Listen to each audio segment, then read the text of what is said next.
elaborate video proudly shows off what the new international passenger terminal will look like at Brazil's busiest airport. But this is the reality at Guarulhos just a couple of weeks ago. People working around the clock to finish the terminal by the middle of May. The airport's adamant that it'll be ready, but the capacity will be a fraction of the 12 million people it promises in the end. Just a few airlines will be using this during the World Cup. Delays like this aren't uncommon.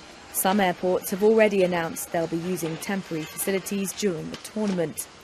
Long before Brazil was awarded the World Cup, outdated airports in this country were a huge problem, and passenger growth has soared in the past few years. So in 2007, when Brazil made the winning bid, big promises were made to upgrade airports around the country.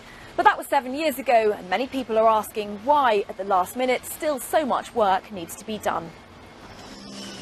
Guarulhos was one of the first airports whose operations were handed over to a private company, and there's a huge amount of scrutiny on these projects to see if they'll deliver on their commitments. The problem has been that the recent government that has seen private investments in infrastructure not as a good thing, but as a necessary evil. And therefore, concessions have been granted very slowly, much slower than they should have been done. And that has an impact on people travelling through airports already at full capacity. Some are a little fed up. The airports in Brazil, they're rubbish. I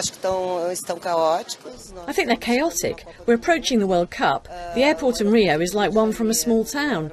They've been building for a long time and nothing works. Well, if we held a cup in 5 years' time, we'd be ready, but not for this one. Amid the gloom, though, Brazilian carriers think there could be one glimmer of hope for passengers.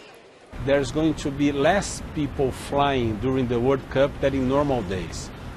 And why? Because about 70% of the traffic in the Brazilian industry is related with business. People fly because of business reasons, events, meetings, congresses, and so on. And this activity is going to vanish during the Games. And if that happens, it'll be a welcome relief. And then, of course, once the fans leave the airport, they'll have to battle with the roads to the stadiums.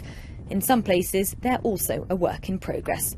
Katy Watson, BBC News, Sao Paulo.